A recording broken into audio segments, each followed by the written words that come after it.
didn't choose to drill here. She didn't choose to drill here. We were told to drill here. And if you find nothing of value?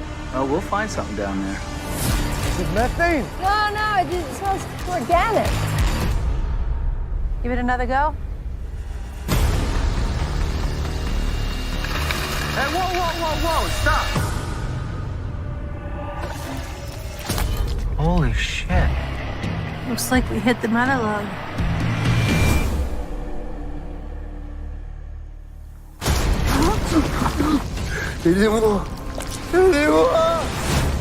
Shall we grab some samples? We just found this guy in a fucking ditch in the ground. I saw something coming out from his nose.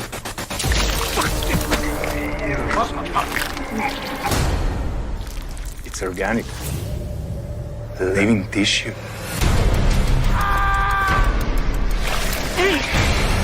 Take it out of me! Whatever was in him went into me. I saw that in a porno. DNA-wise, they're cephalopods. You're saying there's a giant clam under our feet. Nature is always finding ways to renew itself. Don't you see? We are the monsters.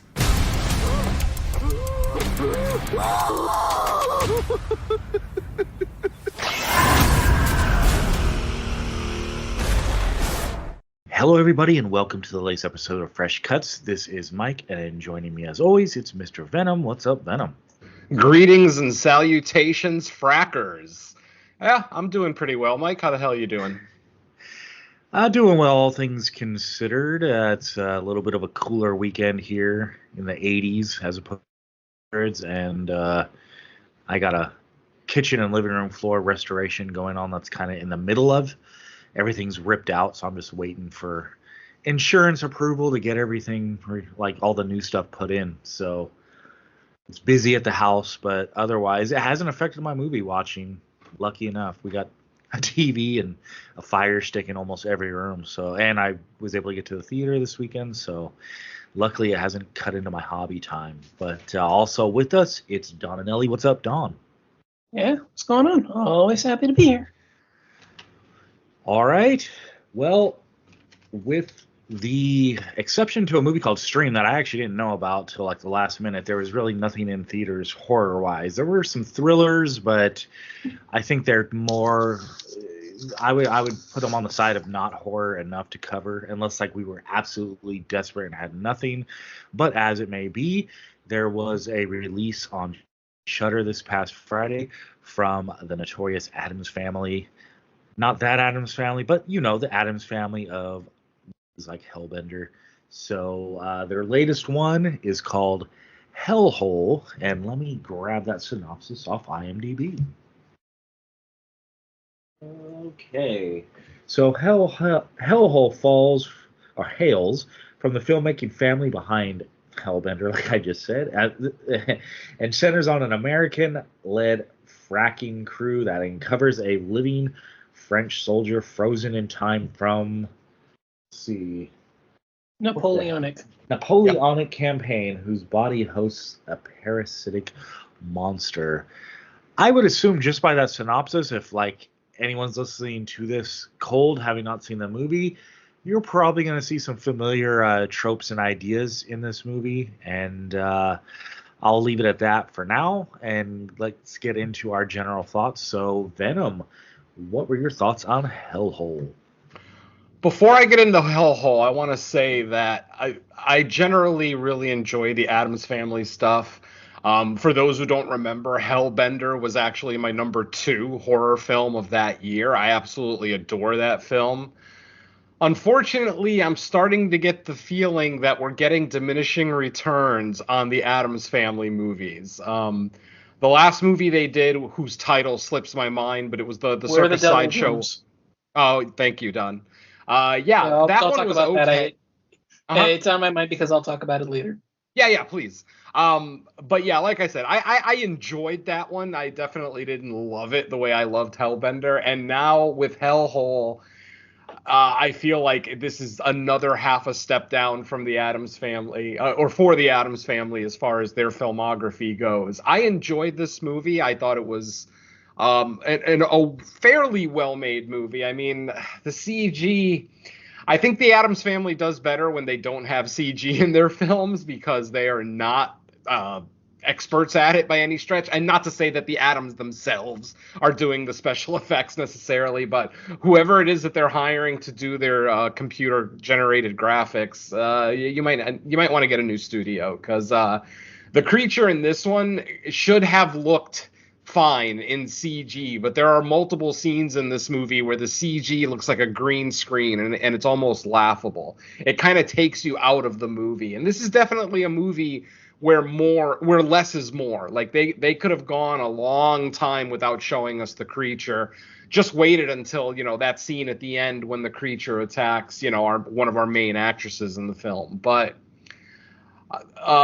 I gotta say, this is probably the worst acting I've ever seen in an Addams Family movie. Like, the first half hour of this movie, it was hard for me to get through. And I'm not just talking about new actors. I'm talking about the Addams themselves, too. Like, I don't know. It just felt like maybe because they weren't playing an ultra odd character, like they were playing the Circus Sideshow folks in the last movie. And, of course, the mom and daughter were playing, two generations of witches and Hellbender.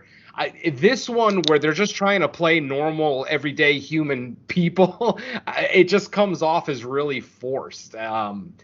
John and Toby does a great job, as she generally does, but even her performance felt forced as this hard ass, 4-person on this, oil digging expedition. It just, I don't know, it felt forced. It didn't feel natural. I also miss the daughter. With the daughter not being in this movie, she's actually my favorite part of the Addams Family.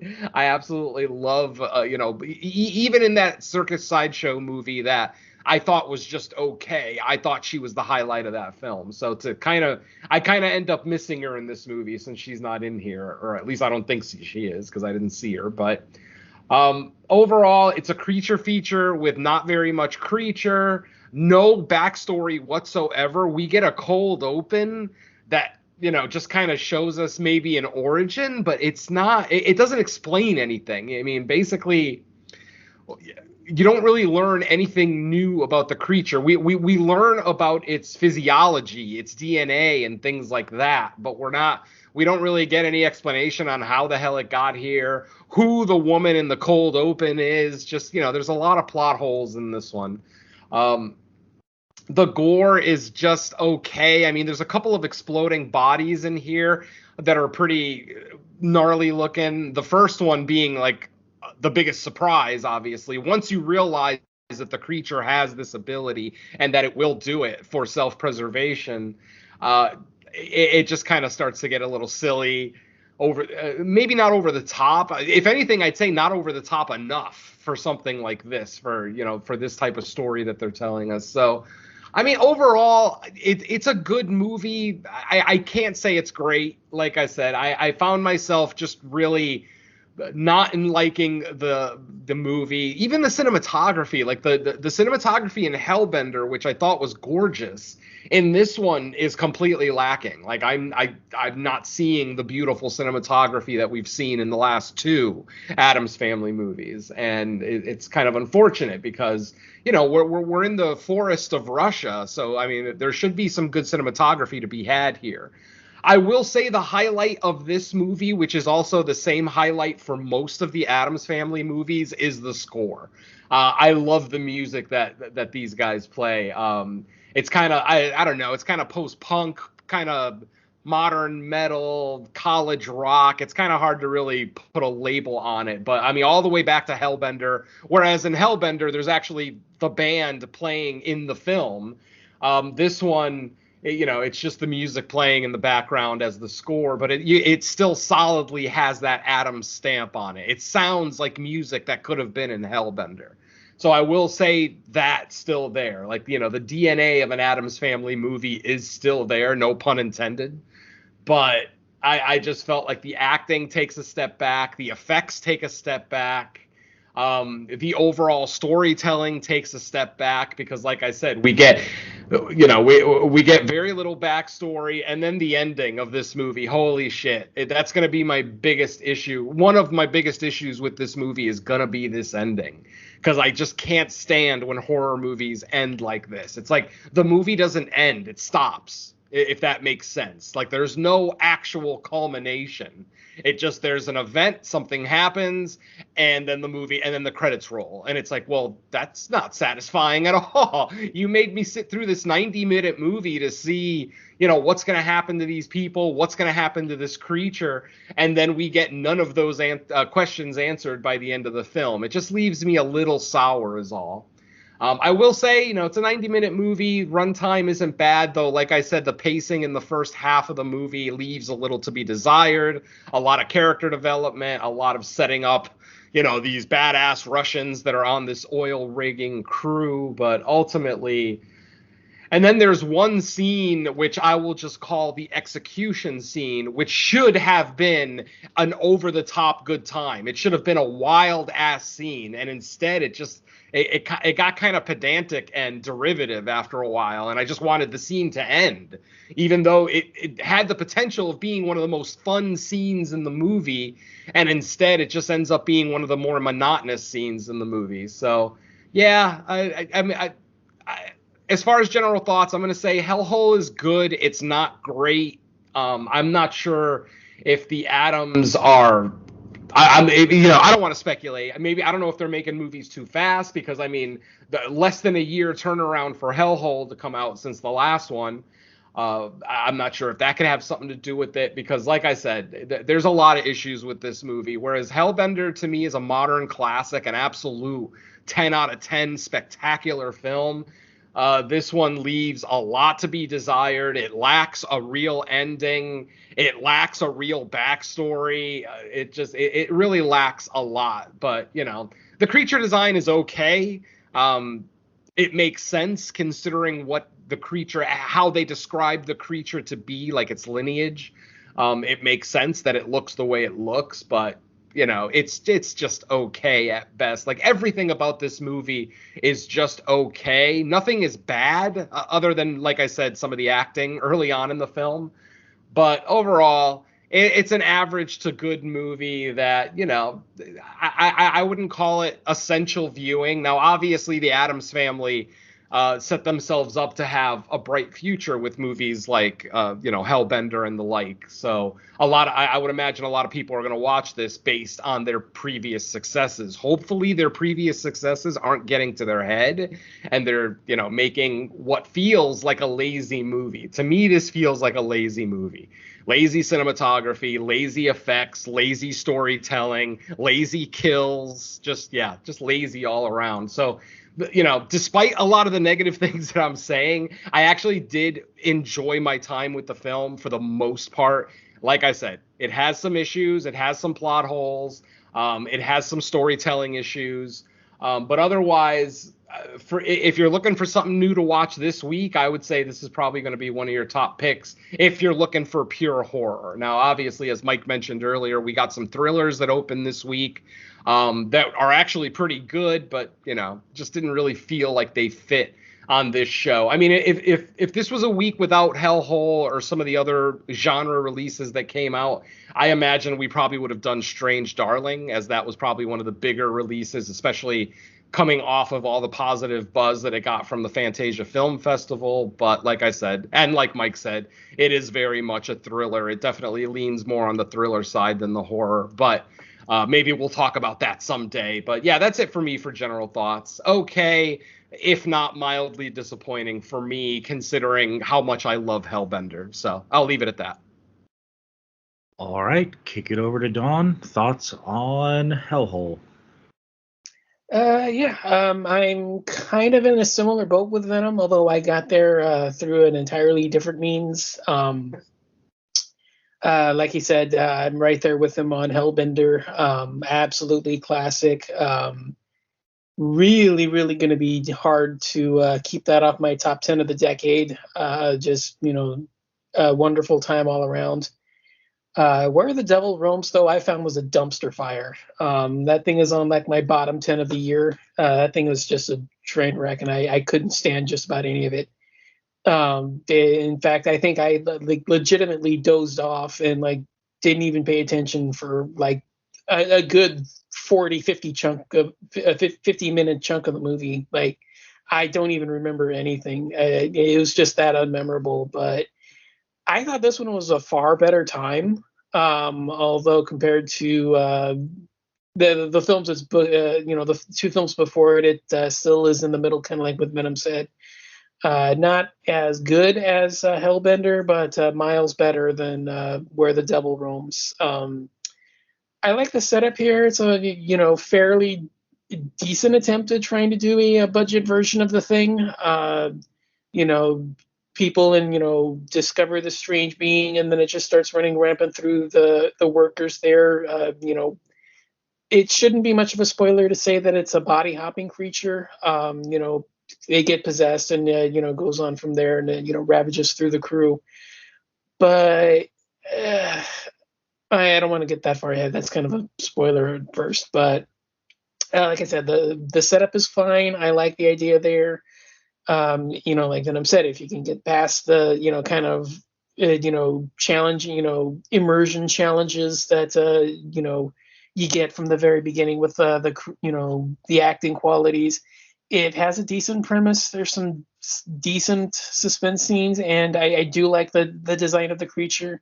I think some of the gags it does can only be done with CG, especially when they initially defrost, for lack of a better term, the Frenchman, which kind of starts everything off. I think some of those gags can only be done with CG, so I'm a little more tolerant, although I'm fully aware of his issues with CGI, which, believe me, I'm coming from me, this is a connoisseur of crappy CGI, so take that for what you will. The finale is actually far better. I kind of like the way that it develops there. I understand his issues. It does somewhat end, although I'm more a fan of the action that leads up to it.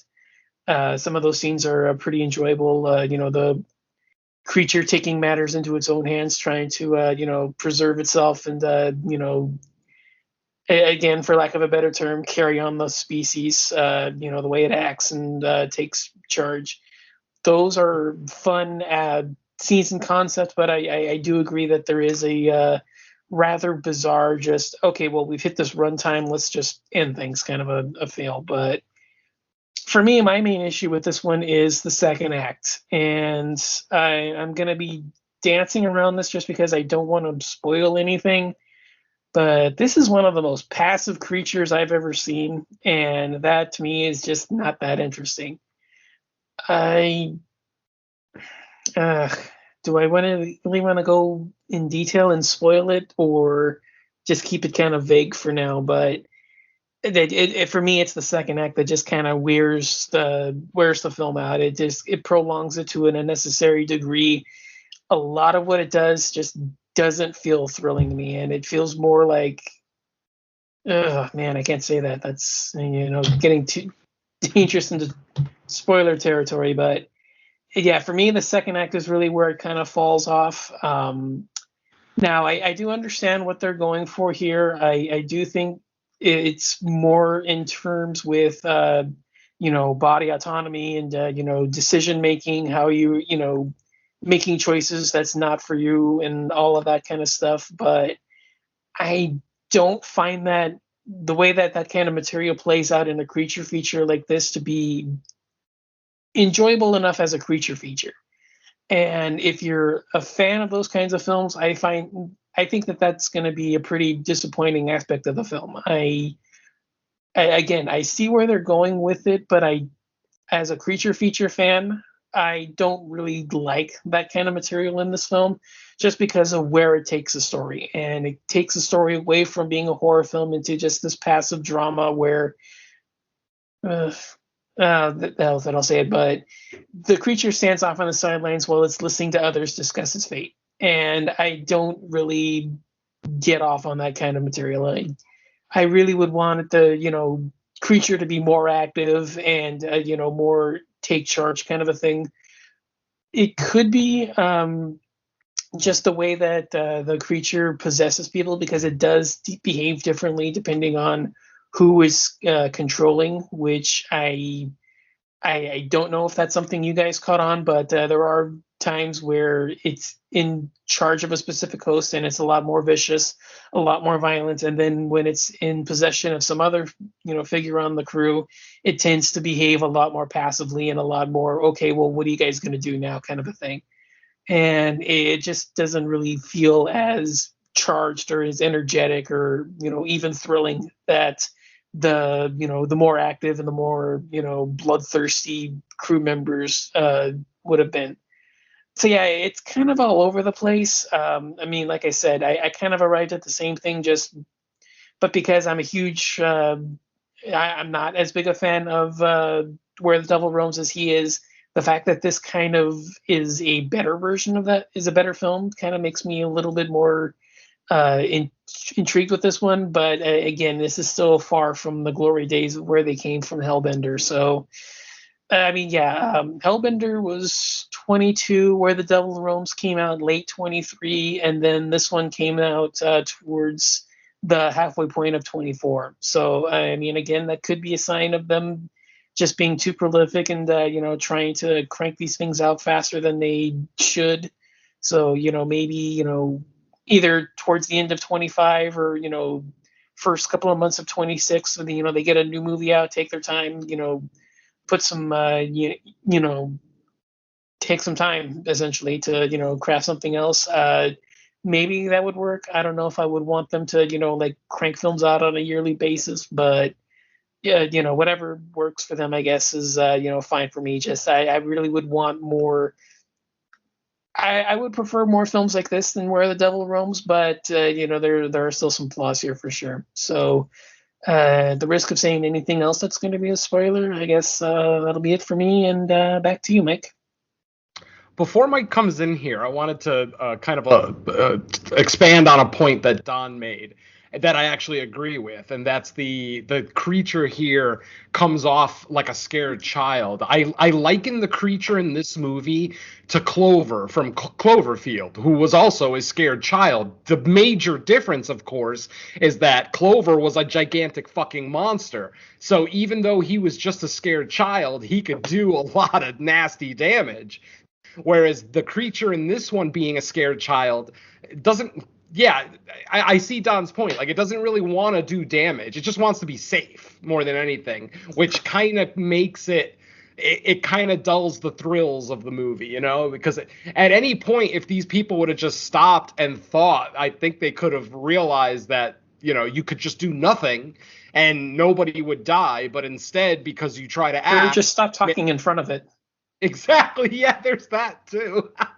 I mean, that would have been a far easier, especially when they figured out that it is listening. That's hysterical too. Even after they find out, they still continue to make plans around the host human, which is kind of interesting. But yeah, so I just wanted to allude to that point that Don made about the scared child. He's 100% correct. The creature in this movie comes off like a scared child, but because it's only about the size of a soccer ball, it doesn't come off as menacing as, say, 50 or 100 foot tall Clover in Cloverfield. So yeah, valid point, definitely. Okay. As far as I go, a lot of similar stuff that's already been said. I also agree, for me, the Hellbender is the height of the Addams Family so far. And it's got me wondering, because I thought, after seeing Hellbender, all their movies are about like the same budget. It looks like about the same resources they have to put into it. Although, different movies of theirs, you can see the resources going to different aspects just depending on what type of movie they're making. But because of like what we've got since Hellbender, it makes me really wonder if the reason why they hit such a home run with Hellbender is because the story itself maybe was a little more personal, because it was dealing with like a young woman or a daughter kind of like on the cusp of like becoming an adult and venturing out, and put that subtext under kind of like the witch story, and it makes sense why they would be able to produce a stronger script, because the family itself has a young woman, the daughter of the family is kind of like around that age. So yeah, maybe there was like a personal touch to the story that helped guide them when writing it, because I agree, everything since has kind of taken a step back. I do think this one's better than the one that came out right before this, though. Like generally, I like the setup of it, like a body hopping monster, and you don't necessarily know at first what everything is all about, but it gets figured out relatively quick. I agree, man. The acting, it just took a notch below. It makes me wonder, because like when it comes to kind of indie directors and indie filmmakers, I will say though that I didn't really bring this up. I mean, that's not my thing, but just because we're talking about it now, I will say that the acting may be a little bit more forgivable because it's the Adams and then locals, because they shot this in Bulgaria or Serbia.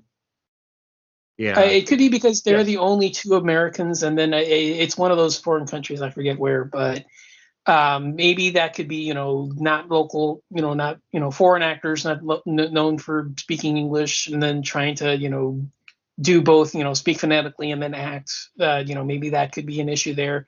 yeah. Not that I'm speculating, but I did realize that it's not shot in America, but it is shot somewhere over there. I would say Serbia, just because it's shot in there, Serbia. right? Yeah, it's shot in Serbia.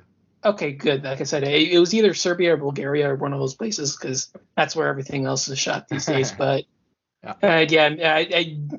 maybe that could be a reason why, because it's just them as the only Americans, and then it's everybody else is like local. I don't know. For me, I feel like it's more that they're not playing a normal person, like a normal everyday person. In the first movie, they were witches. In the second movie, they were a circus sideshow. There's some kind of sense of fantasy to it. In this movie, they're literally just workers. They're just workers, oil rig workers.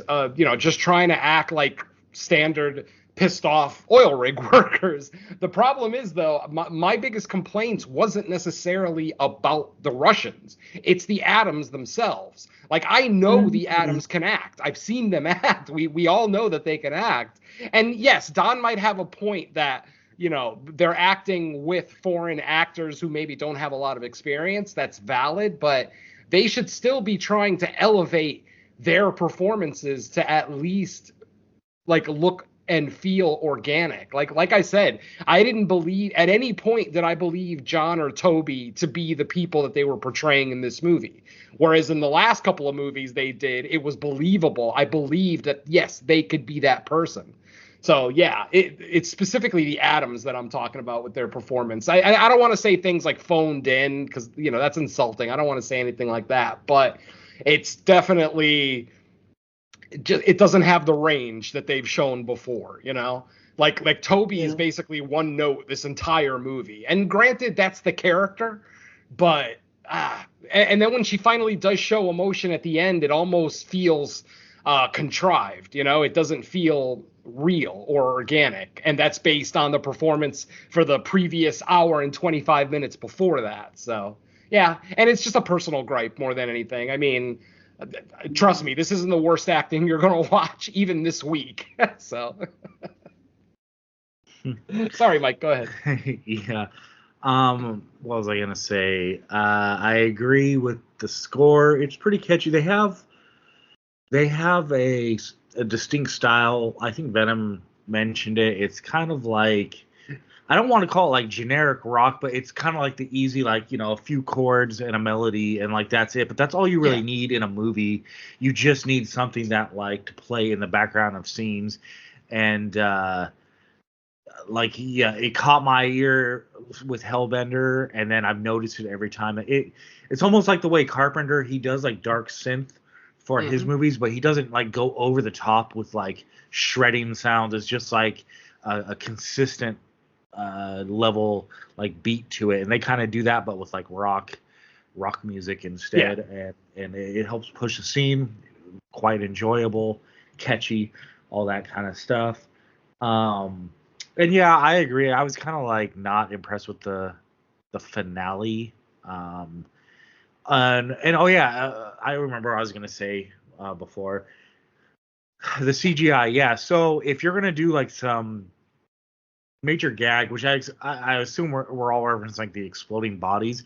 If your major gore gag is going to be CGI based, then do it once and then call it a day. Because like I think like Venom alluded to, like I'm not a fan of CGI to begin with, but I guess if you're gonna do it like for one specific thing, you can get away with it. But when like your major kind of selling point is like, oh look, watch this gore, watch what happens when this takes place, and you do it over and over, and it's bad CGI, then it just kind of gets like lame at a certain point. Like we don't need to keep seeing the same type of CGI explosion over and over.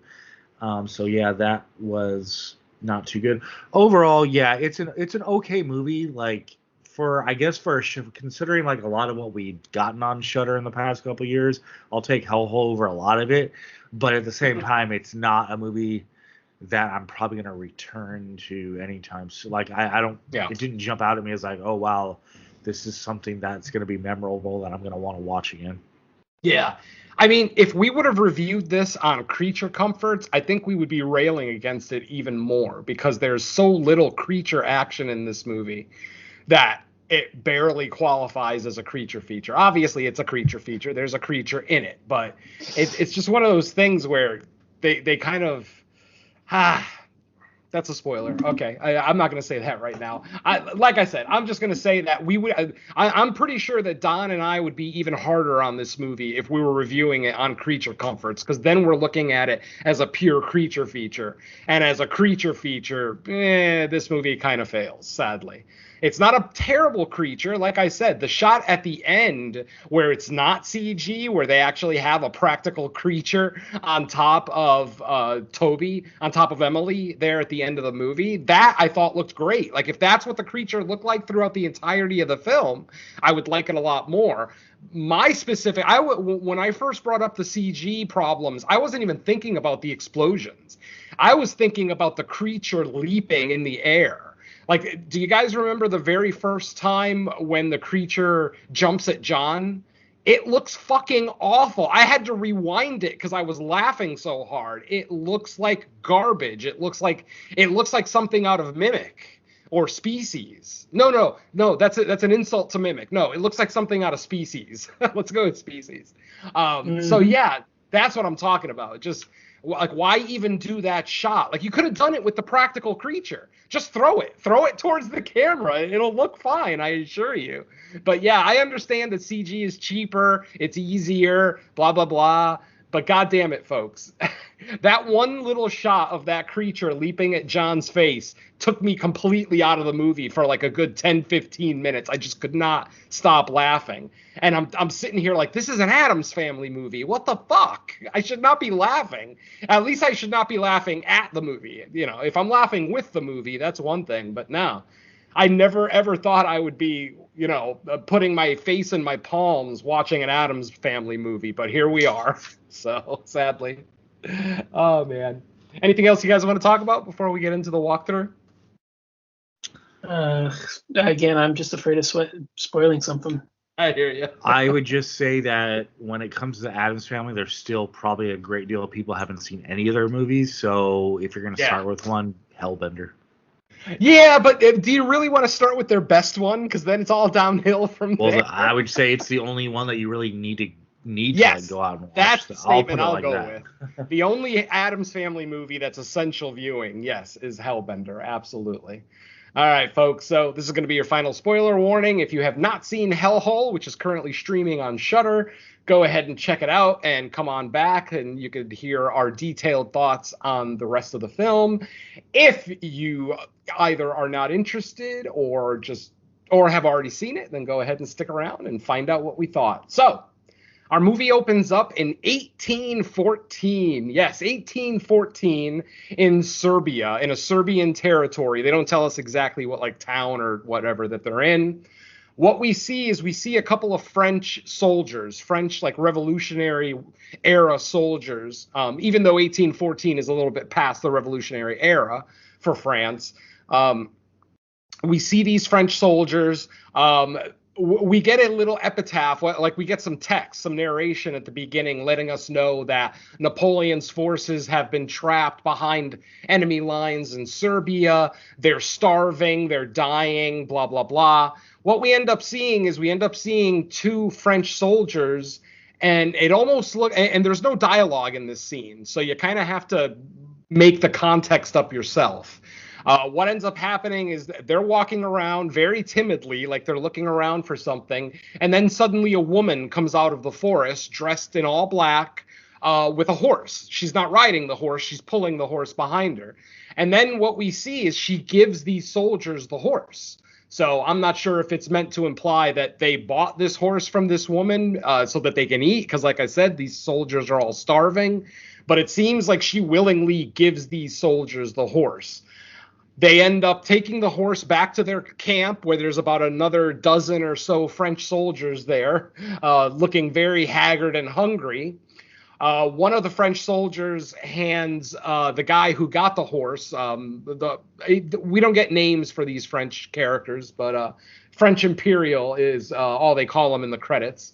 So one of the other soldiers gives the French Imperial a knife, and it looks like he's about to butcher the horse so that they can eat. He literally cocks back with the knife, and right when he's about to bring the knife down to stab the horse's body fucking explodes. And that's not hyperbole. Literally, the body explodes. Not like a giant explosion, but think of the finale of Ready or Not. A body just exploding into a red stain on the ground.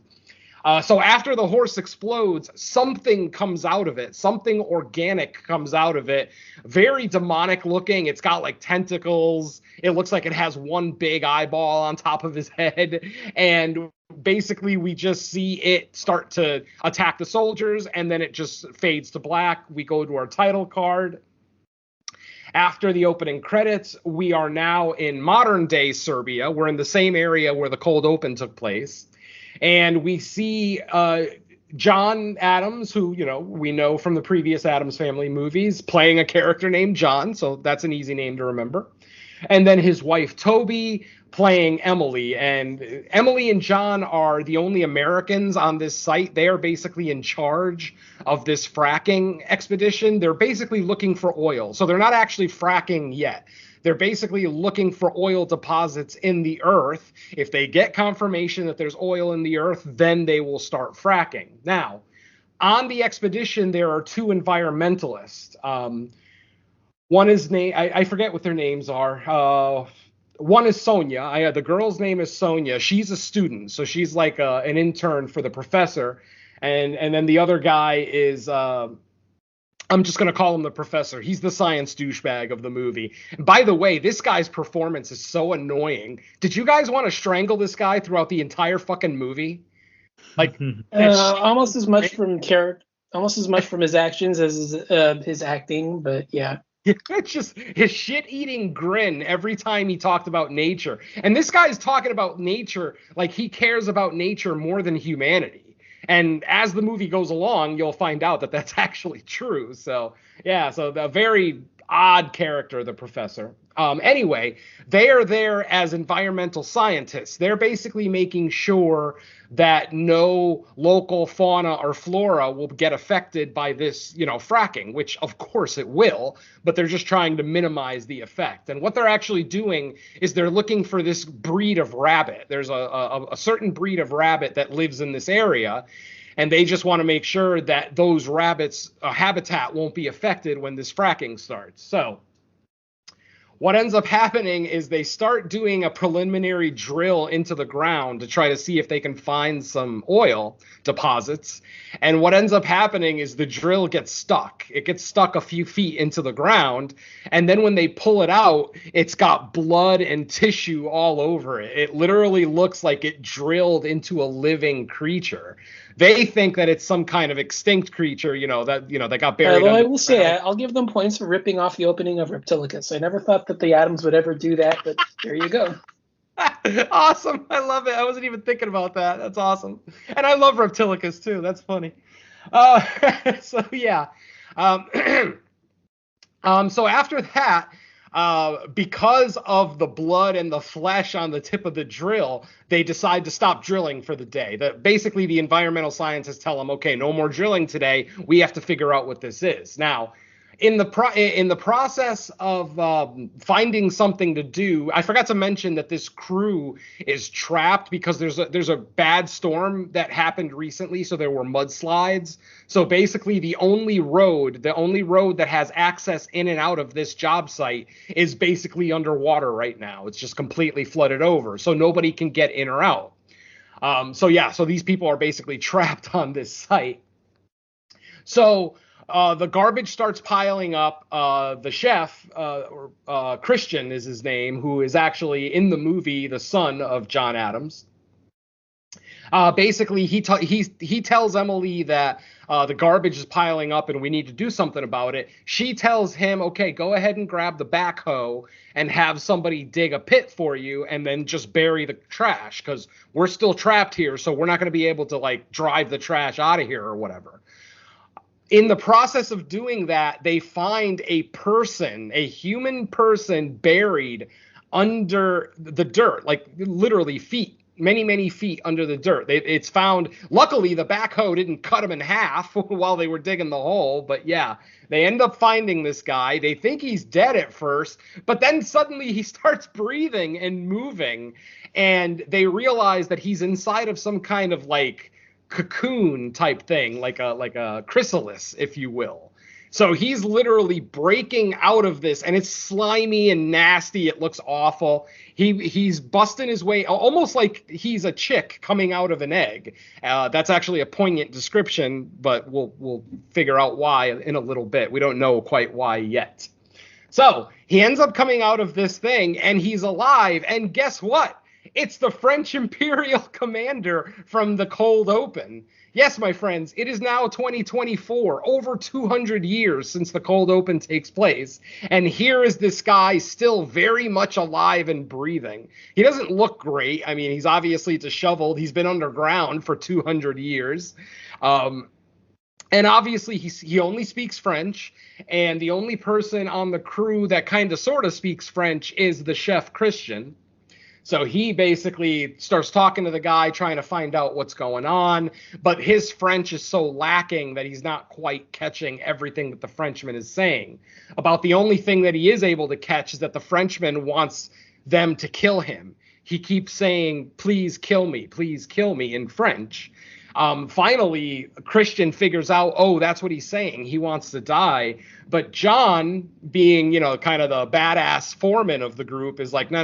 If anybody's going to be killing anybody, it's going to be me. What ends up happening is the Frenchman eventually is able to get a knife away from John. John has his trusty little knife that he carries around with him everywhere. The Frenchman is able to disarm him, take the knife, and what he's about to do is he's about to stab himself in the throat. I mean, this Frenchman wants to die for very obvious reasons that we'll find out here in a little bit. But John, obviously, because they found this guy under the ground, they know nothing about him. So, they don't want to let him hurt himself, blah, blah, blah. What ends up happening is the guy takes the knife, tries to stab himself in the throat, but then John stops him, and there's a scuffle. They basically start rolling around on the ground. Eventually, the Frenchman starts trying to choke John, trying to strangle him. But John is a much bigger guy. The Frenchman is, average size guy, whereas John is, slightly taller, maybe 6'2", good beefy guy. He gets the upper hand and starts strangling the Frenchman back. Then we see the Frenchman kind of start to squirm, and his eyes roll back in his head. And then suddenly we see fucking tentacles come out of his face, literally out of his nose, out of his eyes, out of his mouth. We see these tentacles come out, and then suddenly a creature comes popping out of the Frenchman's head and lunges at John. And this is one of the CGI shots that I just fucking hate in this movie. It just looks so bad. And I know it's only up there for a second, and if you were watching it in a movie theater where you couldn't rewind, it probably wouldn't be that big a deal, but it was so bad I had to rewind and see it again. And yeah, confirmation that it was awful. Anyway, eventually the creature jumps into John's mouth and basically inhabits him. And this is where we find out that this is a body jumping parasite. It's a parasite that's jumping from body to body. After John is possessed, or, you know, whatever you want to call it, maybe not possessed, but after he's infected by the parasite, he still has like when people are infected by this parasite, they still have all their thoughts, their emotions, everything. It's not like it necessarily changes the person. The person knows they have a parasite inside them, but it doesn't like necessarily make them more violent or stronger or anything like that. At least not that I noticed. So John leaves scared because this thing is now inside of him. He ends up getting to Emily, the foreman, who then asks, "Are you okay? What's going on?" And he's like, yeah, I'm fine. Basically playing it off, you know, just like any asshole who gets bitten by a zombie in a zombie movie and hides it from the group. You know, the same trope that we've seen many times. But then Emily says, okay, well, you know, let me go check on the Frenchman. And that's when John is like, oh, he's dead. And everybody's like, whoa, what do you mean he's dead? He was alive a minute ago. What's going on? They go back and check on his body. His body is completely mummified. It literally now looks like a 200-year-old corpse. So obviously this parasite was keeping the Frenchman alive somehow. And as soon as the parasite left, the body reverts back to the state that it's supposed to be in, which is mummified after, you know, being in the mud for 200 years. Yeah, he is now mummified. Now, at this point, John still hasn't said anything to anybody, but then he ends up going back to his, first, before that, after this scene, the scientists come back and they give some results for some tests and biopsies that they did on like skin and saliva samples that they took off of the Frenchman before he died. As it turns out, the Frenchman had his normal human DNA, but he also had another string of DNA inside him which matches encephalopods. And encephalopods are squids and octopi, if you will. And they basically start giving an explanation how millions of years ago in the ocean, there were these giant clams that lived and that they had parasitic, relationships with other creatures in the ocean where, you know, a certain creature would live inside of the clam, providing the clam with like cleaning services, like he would clean like smaller parasites and shit off of the clam, whereas the clam gives the parasite protection because it's living inside of the clam. So it's, like I said, it's a symbiotic relationship.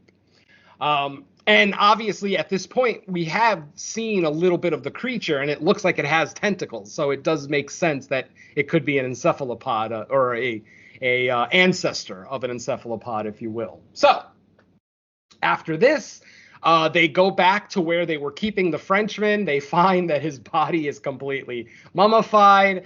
Like I said, John doesn't tell anybody that the parasite is now inside of him. But then for some reason, he decides to confide in just one of his coworkers. You know, not the foreman, not the scientists that are on crew. No, just his roommate, basically, the guy that he's sharing a room with. And the guy that he's sharing a room with is like this big dude, a big buff dude. I forget his name. I mean, we only get his name once or twice in the movie. Maybe Mickey. His name might have been Mickey. I'm not sure. But anyway, he actually starts to confide in the guy that I attacked the Frenchman and that when I attacked the Frenchman, I saw tentacles come out of its face.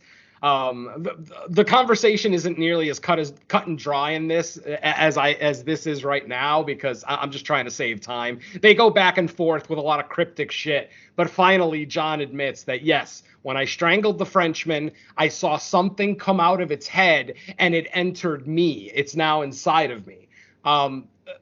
Now the crew member and all the crew members are Russian, if you haven't figured that out yet. I think Don mentioned it once already.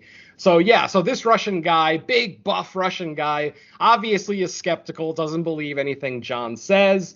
Eventually they end up getting into a fist fight, and the creature inside of John actually defends John. Like at first, John's first theory is that since the guy that he's with is bigger and stronger than him, that the parasite would see that, would leave John and go into the stronger guy, because that's the better host body.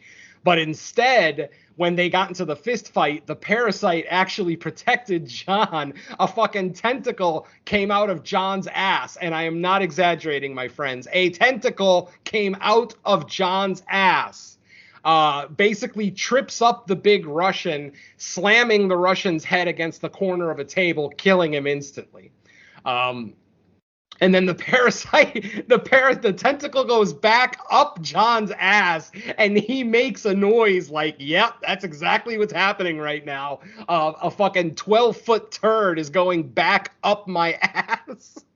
I'm sorry, I couldn't stop. I had flashbacks of Stephen King's Dreamcatcher in the back of my head, as awful as that movie was. So at this point in the movie, I'm praying it's not going to be as bad as Dreamcatcher. So anyway, John is freaked out because the Russian guy is dead, bleeding on the floor. He drags out the body, and I'm sorry, but John is an idiot. He drags the body out in the middle of the day, and does he drag it out in the woods? No, he's dragging it on the middle of the only road in and out of the job site. Like, what the fuck are you doing? You're not doing a very good job of hiding what you're trying to do right now. Anyway, while he's out trying to bury this Russian's body that he accidentally killed, or that his parasite killed, I should say, two more crew members show up, Danko and Philip. They were actually on the way to go check the flooding, because this is the next morning now. And they were going off to check to see if the road is clear yet, the road that was flooded out. But in going out to the road, they run into John. They see John out there. They notice that John has blood on his jacket. And then Philip looks behind him and sees the dead body of the Russian crew member wrapped up in a blanket behind John. So he pulls out his gun, basically thinking that he's going to shoot John. He ends up taking one shot that either misses or hits him, but the parasite maybe protects him. I'm not sure. Because there's multiple scenes in this movie where people get shot, but it doesn't look like they got shot. I don't know. It's kind of weird. It looked more, for me at least, that the parasites just activated like super reactive tissues, and it looked like the bullet dodged them. I could see that, because there is no blood splat. It's just later in the movie when the bald Russian shoots Danko, it's like he shot him point blank, but Danko doesn't react. But we'll get to that when we get to that. Anyway, okay. So now Danko, who is driving the truck at the time, basically tries to stop Philip from shooting John, because, John's the foreman. He's the boss. Even if he did just kill one of your crew members, you call the authorities and, you do it the right way, blah, blah, blah.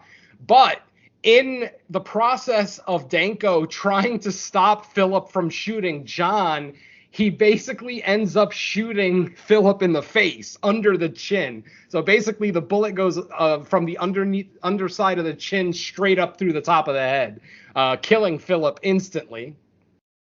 Then he grabs the gun and he points it at John, and it's point blank. John is literally like 2 feet in front of him. He pulls the trigger, but right when he pulls the trigger, John's body explodes. And I think at this point is where the viewer starts to realize that this parasite has a self-preservation mode. If it thinks that the host is about to get killed, it basically escapes. It basically, in the movie, they say it looks like he popped out of a piñata. And that's exactly what it looks like. It looked like the human body is a piñata, and this thing just pops out of it, killing the human host, obviously. I mean, very obviously. The human host is basically in like a dozen pieces at that point. So anyway, like I said, Danko takes the shot, but John's body explodes, releasing the parasite. The parasite then runs under, or rolls, whatever you want to call it, slithers under the truck, hiding. Danko realizes that something ran out of the pile of John's pieces. Like, John's body exploded, and then something came out of the pile of, sinew and tissue and everything else that's there. Unfortunately, Danko sticks his head out of the truck, goes to look under the truck, and then this is another example of terrible CGI where the creature then leaps at Danko's face, now basically infecting Danko. When the rest of the crew show up, so Emily, the 2 scientists, and the rest of the crew that are still alive, they show up. Danko is in the process of trying to kill himself. He's got Philip's gun in his hand, and he keeps putting the gun up to his head and pulling the trigger. But every time the gun goes off, you see his hand kind of move. Like the parasite is basically moving his hand so that he can't kill himself, because obviously the parasite needs his host body. Eventually he runs out of ammo, and then the crew is there. Like, Emily and the rest of the crew are literally standing there staring at him as he continuously tries to shoot himself in the head at various angles. He switches hands, he tries to go under his chin, he tries to go to the side, he tries to go from the top down, and every time he fires, the parasite makes his hand move so that he doesn't die. Eventually, he gives Emily the gun and then begs Emily, please kill me. Please kill me. It's inside of me now. Not everyone is convinced yet that there's an actual living parasite going after these people. The scientists believe it. Emily believes it because she saw at one point she saw the tentacles coming out of the Frenchman's face, and so did the female scientist as well. So they're all aware that there's very definitely a parasite that's going through this crew, but most of the crew doesn't know yet because they haven't shared that information with them. So Danko is trying to explain what happened, with the whole situation. Emily, who's the boss, decides, okay, you guys go ahead and take Philip's body and the other crew member, the first one that died, by John's hand back in the room. Take them, put them in some crates, and then put them away until, we can get them to the authorities or whatever. I'll take care of John's body. And there's not really much of John's body left. There's like one half of a leg, the side of one side of his head, and then just a bunch of intestines and shit like that too. So there's not really a lot to have to take care of. At this point, the rest of the crew, the rest of the Russians, decide they can't trust Danko. Now, they don't know that Danko has a living parasite inside him. They're all under the impression that it's a virus. And they actually have this kind of gag in the movie where whenever the bald Russian guy says, I don't want this virus, a different person on the crew yells at him, it's not a virus. It kind of turns into a running gag a little bit. They decide they want to kill Danko. The scientist, the professor, basically does not want Danko killed. He is so fascinated by this new creature. Even though this creature has already taken out a couple of humans and is more than likely going to take out a bunch more, this guy is so into discovery and new life that he basically turns into Dr. Frankenstein, and he doesn't want the creature attacked. He doesn't want Danko to be killed. He wants it protected. He basically says, I want to see this thing be born, because don't forget, this thing is still incubating. The reason it's jumping from body to body is that it's still growing, it's still incubating, where if it's out in the open, it's exposed, it could die, it could be attacked, blah, blah, blah, blah, blah. So what ends up happening is the rest of the Russian crew basically tells Emily, you don't have much of a choice in this. We're taking Danko out. We don't know what we're dealing with. And if it's inside of Danko now, then we're just going to take care of him. Emily ends up agreeing. And it's right around this point in the movie that Emily realizes that the parasite isn't attacking females. It's only going after males. It literally has no interest in females whatsoever. Unfortunately, we don't get any kind of kind of backup for that, or they don't revisit it. Literally, like, that's it. They just leave it at that this creature only wants men. Is it testosterone? Is it a penis? We get no explanation whatsoever. But Emily realizes that, this thing's not attacking women. So maybe Emily and Sonia can, get it to come out of Danko, not have to worry about they themselves being infected by the parasite, and then potentially they could kill it. Unfortunately, because the Russian crew basically made the decision for Emily for her, she went ahead and agreed after a little bit of arguing. Like, she didn't want Danko to just get, unceremoniously executed. But she also knows, her man is already dead and multiple other people are already dead. So, yeah. So the Russian crew. And then this is the scene I was talking about earlier that should have been a fun, over the top, just a madcap, wild scene, of the Russian crew of this thing basically jumping from crew member to crew member. Because what ends up happening is they end up killing Danko, or should I say they try to kill Danko. But they literally set up a firing squad. Like, there's 6 of them. They're all armed. And they literally set up a firing squad, and they make the agreement that we're all going to fire so that we all share the guilt of killing a friend, or Mercy killing a friend. What ends up happening is they line up, they go to take the shot, and as soon as they shoot, of course, Danko's body explodes, and the parasite just goes running. And at this point, it just turns into a Benny Hill skit from here. Literally, the thing just goes and bounces into the next Russian member. We don't actually see it. Like, we don't see that. This is part of why this scene is such a failure. Like, we don't see the monster pop in and out of people. We might see the occasional person explode, and then just like a blob of something run out of the pile of, sinew and tissue and everything else. But we never really, like I said, they don't have as much fun with this scene as they could have. And after a while, it just gets monotonous. Like, it actually got boring. Like, I wanted to see some fun shit. I want to see some heads blow up. I want to see this parasite actually try to defend itself outside of a human host. But nope. It just turned into the thing jumping from one Russian crew member to another Russian crew member, multiple people getting shot. This guy gets shot. That guy gets shot. Finally, the one female member of the crew that I haven't actually mentioned yet, she's just like one of the random construction workers. She's a female. She ends up killing somebody who is possessed, who has the parasite. And we actually see the parasite pop out and look at her. And what's funny, it actually climbs up her pant leg. It climbs up her pant leg, but then when it gets to her crotch, you kind of see it, like, it's almost like confused, and then it shoots out of her zipper hole. Like, basically it tears the zipper of her pants open and just shoots out of there. So apparently the parasite saw a vagina and said, nope, I'm out of here. This ain't for me.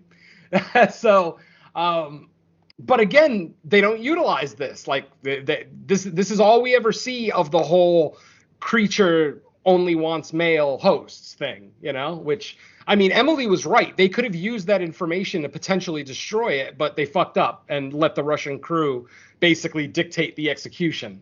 So, after the whole execution scene, we're down to the last crew member. I believe his name was Teddy.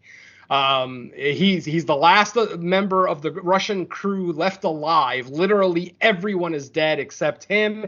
And of course, the parasite is inside of him. Again, we don't see the parasite go into him, but we know it's inside of him.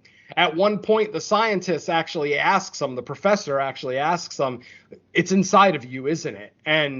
And Teddy doesn't answer. He just kind of turns around and keeps walking. But then we see the professor smile. So it's like he knows. He made the realization that, yes, the creature is still safe. It's inside of this guy. Eventually, they get to a small lake, and Teddy basically decides, I can't live with this thing inside of me.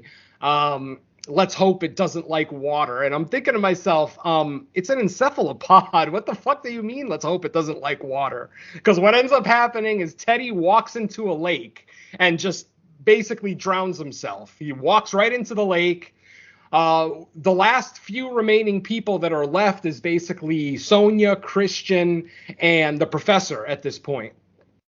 Emily, we don't actually get to see what happened to Emily. Emily stays behind at the job site, and then she ends up getting attacked by the creature, but then the creature doesn't do anything. It just kind of, again, it realizes it's a woman and it leaves. And this is the scene where we get the best shot of the creature, where we actually, it's a practical shot. We get to see that it's got one big eyeball with a weird eyelid that comes up and down on it. It's not a bad little creature. There is some CG to it, but it also is mostly practical, at least just for this scene. So at least that's something. So like I said, after Teddy walks into the lake, we eventually see the telltale explosion, but of course it's underwater. So all we see is like a little blood burst come out of the water, and then suddenly tentacles come out. But now the tentacles are big. They're not small like they were earlier in the movie. Suddenly these are some big ass tentacles. And it ends up grabbing the professor. Suddenly, as soon as it grabs the professor and starts dragging it into the water, suddenly the professor has a change of heart. He's just screaming, "Kill it, kill it, kill it," just incessantly kill it, which of course makes me laugh to no end because I'm a petty bastard, but whatever. Eventually, Sonia, his assistant, grabs her knife and tries to slash at the tentacle that's around his waist. Unfortunately, this creature has some amazing awareness, because as soon as she goes to slash at his midsection, the tentacle lets go, and she ends up literally cutting her professor open, and his intestines fall to the ground instead of the creature's tentacle. It's kind of fucking funny. And then, like I said, once again, I think this is the part where the creature ends up attacking Emily, but then leaving her alone. And then that's the last we see of Emily for the rest of the movie. So we can only assume Emily survived. And basically what we see is after the professor. Yeah, that's right. After the professor is stabbed, this is when Emily tells Sonia and Christian to run, because she's a female, so she knows that she doesn't have anything to worry about. That's when the creature comes out of the lake, attacks her, but realizes that she's a woman and leaves her alone. Eventually, what we get is we see a over-the-top shot of of Sonia and Christian, our last two remaining characters, running, and then suddenly we see the creature behind them catching up. And just as the creature is about to pounce on Christian, the scene fades to black. When it fades back up, we see a newspaper report that basically says that there was an oil rig accident at the site and that 10 people have died. Obviously, we know the truth as the viewer of the film. And then the last shot is literally just Christian sitting naked in a bathtub, just quietly staring at the wall, while Sonia is there with her hand on his shoulder, and she looks like she's just kind of trying to ease his whatever. Consoling him. Consoling. Thank you, Mike. Yes, consoling him. And that's it. Fade to black, end credits, movie is over. And I walk away pissed off as hell. I actually rewatched the ending a couple times because I was like, was there something to indicate one of them had the creature in them and I missed it? Or is that just literally the ending? And nope, it was just the ending. Yeah. I mean, I'm pretty sure it's in him. I mean, why would she be consoling him? Why would he be naked in a bathtub, quiet, staring at the wall, unless he knew he has a parasite inside of him? So... I mean, that's my take. I'm assuming that that's what they're implying. They're implying the creature did end up catching up to Christian. It is now inside of him. And now Christian is deciding what to do. And our movie ends. So, yeah, it feels like there's a good 10 to 15 minutes of movie still left. Maybe even at least just 5. But nope. I mean, because obviously anybody who has this parasite can't kill themselves. The parasite will stop them from killing themselves, from committing suicide. But, maybe Emily could sneak up on him, because don't forget, the creature doesn't care about women. So she could potentially sneak up on him, kill him, and then as soon as the creature pops out, maybe somehow kill the creature. Because that's the thing. The creature itself never gets attacked in this movie. It's so fast that no one ever gets a hold of it. No one catches it. No one even comes close to catching it. This thing is so it's like a blink. It's just fast as fuck.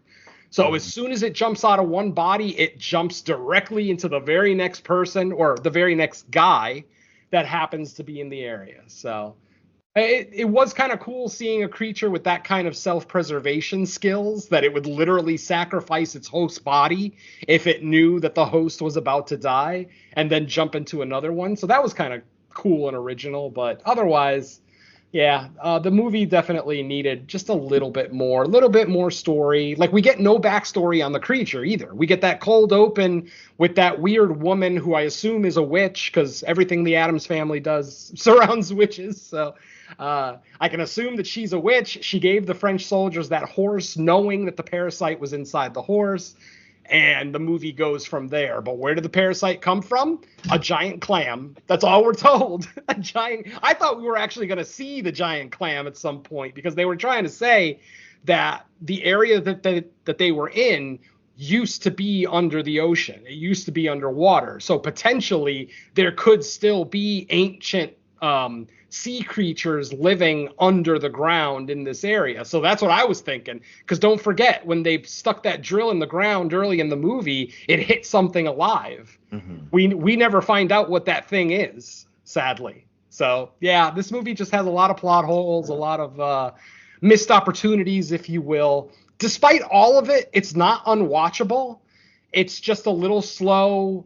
The acting is not great. The CGI is not great. The story's not great, but I don't know. If you're a fan of the Addams Family, I would say it's still worth watching, but only if you got nothing better to watch. Yeah, it's an okay movie. I think at this point in their like movie making, because when it comes to indie directors, yeah, I think there's like the type that they want to kind of progress like upwards, like an upward trajectory, but it seems like they're kind of just happy settled into like, you know, this is going to be our budget, this is what we're working with, and we're not going to great lengths to go like outside the scope of making this type of movie. Right. But it seems like if you're not going to go for a bigger budget, don't be so ambitious with the creature. Like Hellbender had one CG scene in it, and it was just when that guy exploded, when mm-hmm. the mom witch exploded that one guy, and that looked great.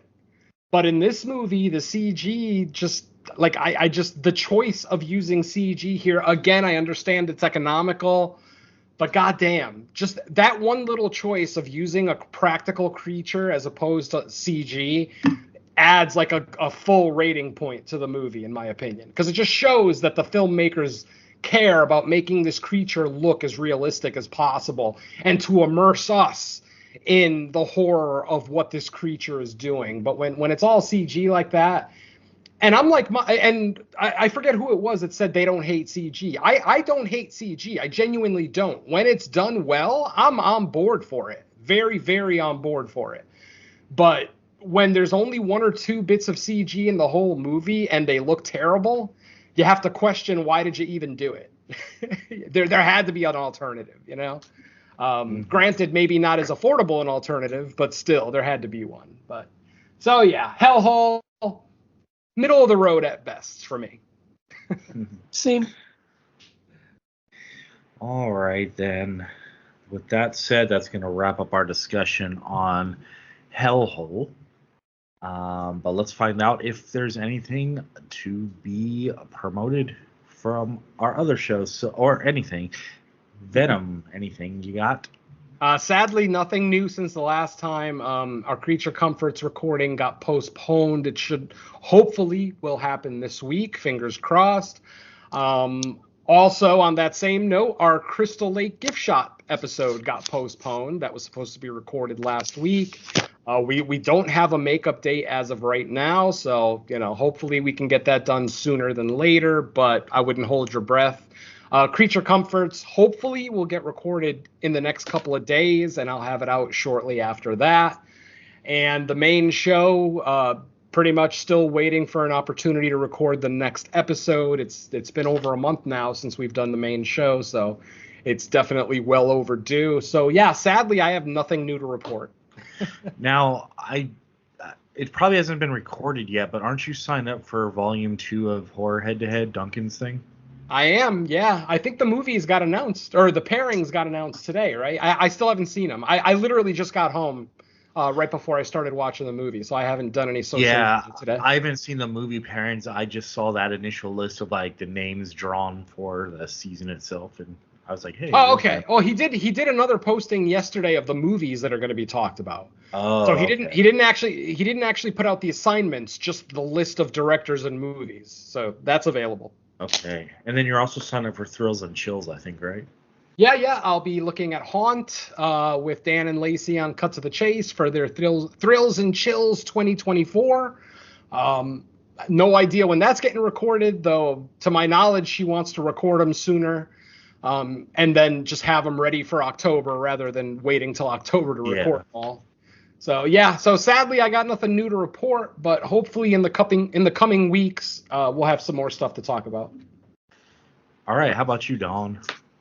Yeah, pretty much the same. No creature comforts, although I believe we're in discussions now on new recording dates. No other real shows to promote, but season 3 of Horror Countdown, which we're getting closer to the end of the year and getting ready for a new season, so be on the lookout for that. But otherwise, not much else new to report.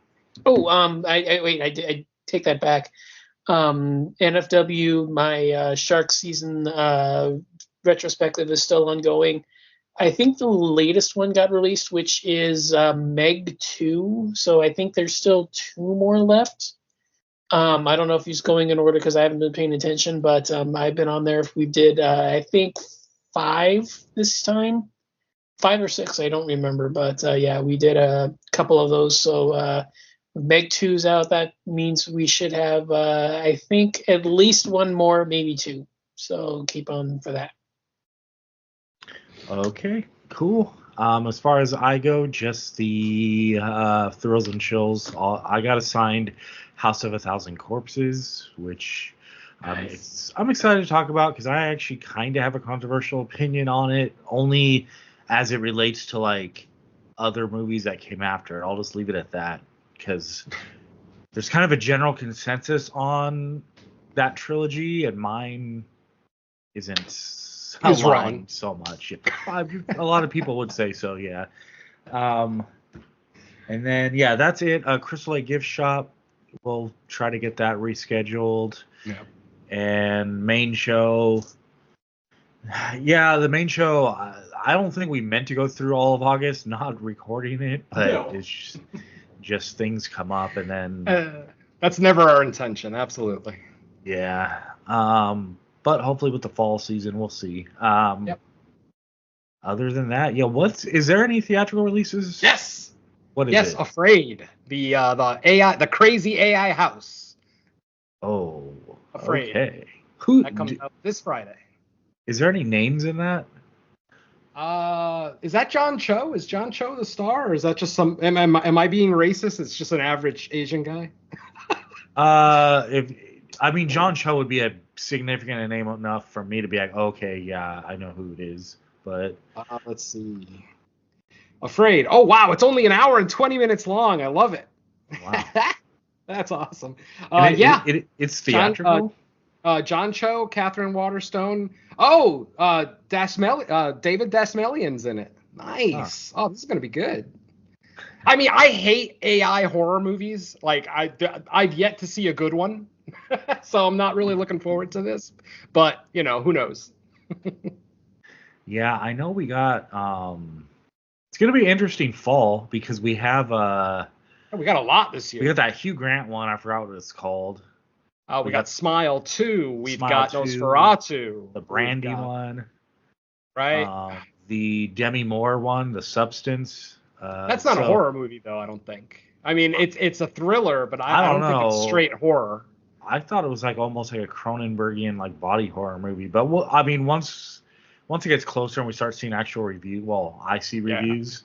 I'll see what they say, but it's just that they don't show anything even remotely body horror in the trailer.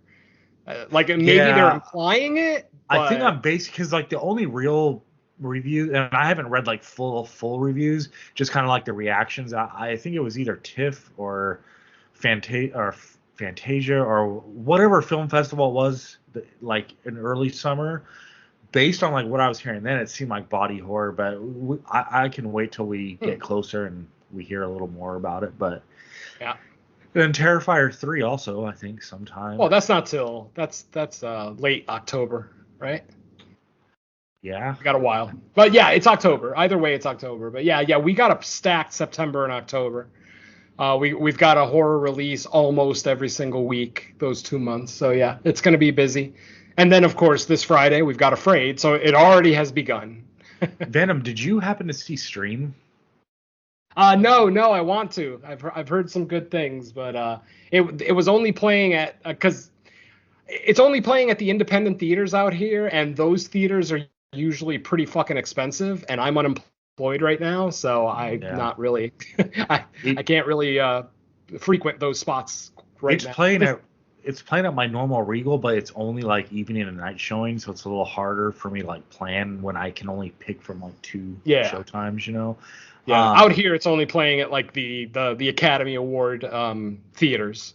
Yeah, which there's two of them. So I did see an article today that it said because of like the per screen what do you call it? I don't want to say profit, per screen, whatever revenue amount that it's getting. It revenue is like on the verge of getting like an extension in the theater. So if it goes like another week, then maybe I can like try to plan to go see it. So we'll see. Oh yeah, definitely. Oh yeah, I'll see it too eventually. I mean, if it plays at a normal theater, yeah, absolutely. But sadly, that's not the option right now. So we'll see. All right, cool. Well, with that said, we're going to get out of here. Thanks, everybody, for listening to another episode of Fresh Cuts. Be back in a week with a new one. Let's say bye to our listeners. Later. If you drill into the ground and the drill tip comes back bloody with tissue on it, just fucking leave. Don't question it. Don't investigate. Just fucking leave. As we said with Reptilicus, nothing good happens when you discover something bloody on the tip of a drill. I love it. Peace.